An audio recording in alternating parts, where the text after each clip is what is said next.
More on the assassination attempt against former President Trump and the implications for the 2024 presidential race. Joining us right now is pollster and political strategist Frank Luntz and Hart Research partner and pollster Jeff Horwitz. Good morning to both of you.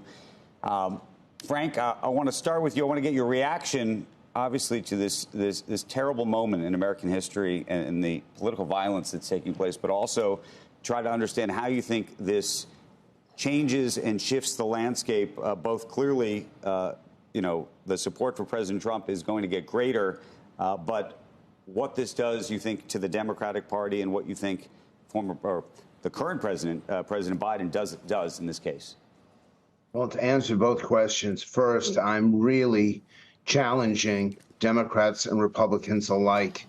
We keep hearing this call to lower the temperature. That's the exact words that people have been using, to reduce the friction. And it's one of these things where it's an empty gesture unless you actually do it. And it's something that I have called on my Democratic colleagues and Republican colleagues to stop the rhetoric that is inciting this kind of division that leads to something that happened on Saturday. And second, I actually don't believe, and I may be in a minority here, but I don't believe that Donald Trump is going to get a huge bounce out of this, because there simply aren't undecided voters at this point. It's the reason why he didn't get a bounce out of Joe Biden's performance in the debate, and Biden didn't get a bounce out of Trump's convictions, 34 felony counts. The impact is going to be on turnout. Every Trump supporter will become a Trump voter in November, and you simply don't have that intensity, that drive among Biden supporters to come to the polls. Therefore, this will be worth between 1% and 2%, and that's enough with Trump already in the lead. That's enough for him to win those key swing states, Pennsylvania, Michigan, Wisconsin. He only needs one of them to win the election. Right. Jeff, what do you think? You on the other side of this? I totally agree with Frank and where he is. And look, we're all Americans here. Saturday was an awful day in American history. Corey Comparatore is an American hero. He never should have had to give him his life to peaceably assemble with his family and thousands of others. And we're all grateful that President Trump escaped serious injury. And I agree with Frank that we all have to think about where we are in a country and our politics. And it is very soon after this tragic event to be able to say what impact it will have. I do tend to agree with Frank that because voters are so locked in, we may see a short-term change, a slight shift here. But we also just had a debate, and in our latest NBC poll, 71% of voters say that had no impact on their support for a candidate. And so, despite the shocking event, it's hard to see in the long term a change, even though there may be a modest shift over the coming days. Real quick, the one thing I would just say for sure is we're seeing the best of both candidates in the hours after the tragedy. For Trump, it's his fighting spirit, and for Biden, it's his leadership and ability to lower the temperature. And that's something that was not communicated in the debate by either candidate. And that's something the American people are really looking for and expect from our leaders in the coming days. Frank, so the only question I was going to follow with you is, A, do you see any shift in the Democratic Party around Biden, inside the White House, around either stepping down? We've talked about this now for several weeks. Does this change that calculus? Do you believe that Democrats unite around him? Does he look at these numbers, these poll numbers, and say, I said before that I was the best person to stop former President Trump from getting to the White House. I now no longer think that's the case. I mean, where do you land? I take him at his word. I've learned to do so over the last 80 years. And when someone says they don't like you, you trust that they don't like you. If someone says they want to kill you, take them at their word. I've seen some of the polling that shows Vice President Harris doing as well as President Biden against Donald Trump.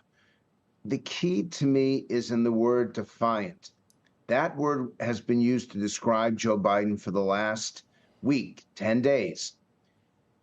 Now look at Trump, blood dripping down his face, shot in the ear, fist in the air, saying to people, fight, fight, fight. To me, That is the definition of defiant.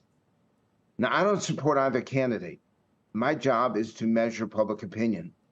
I've never seen a photograph like that. I don't know if you've got it. You've got the pictures of him being dragged away. It's the picture of him with his fist in the air, blood on his face, the American flag in the background, the cover of Time magazine.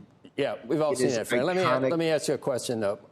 There's no one who hasn't seen that, obviously. But does this change the approach of either campaign as to what the key talking points are? And on the Democratic side, does it pull out, and I don't know if it was going to be successful or not, but the dictator, end of democracy, all those things that we heard again and again and again. I don't know whether that was going to be the strategy all the way to November, but it seemed like it was going to be. And then on the other side, is it possible that you see former President Trump give a different speech? We're hearing it might be a different speech that he gives, totally different than what he had planned at the convention. And he could have, it could tone down, perhaps. I couldn't believe it. I can't believe either side does it. But both sides are in a different world now after what happened Saturday, and the whole strategy of the campaign could change. I'll allow Mike. It could, and I think that's... I was asking Frank. Go ahead, Frank. The Democrats built their campaign not on presenting Joe Biden, but on condemning Donald Trump. So this would require a major shift in political strategy. If they're able to do it, there is a record for Biden to run on. There is a different approach, and it would require something different than what we heard during the debate. On the Donald Trump's case, if he actually did this, I know that reports are that he's completely rewritten his speech, that he himself is doing it, and he's focused on unity. If he delivers that speech, quite frankly, I don't know how Biden beats him at that point.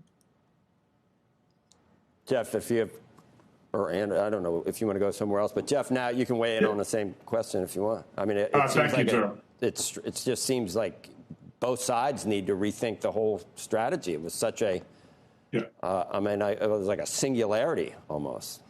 Yeah, no, thank you, Joe. So, look, I think the next week, rightfully so, is really Donald Trump's week. It's the Republican convention, and he just had this incredibly near tragic event. So we will see how the convention unfolds, and I think that's really a really important sign for the future of the campaign. And I think also, as Frank said, we need to take the candidates at their words. And so the plans for what's coming in the next Biden administration, the next Trump administration are really important, and what their plans are. And so I think that will dictate the course. This next week is supremely important in dictating the course of the campaign. The thing that is true is, look, that Biden was, in our latest NBC poll, was trailing by 2 points, and that really hasn't changed the trajectory of the race. And remember, in 2020, he won the national vote by 4 points. So either way, there is work to do for Joe Biden coming out of this event and the Republican convention.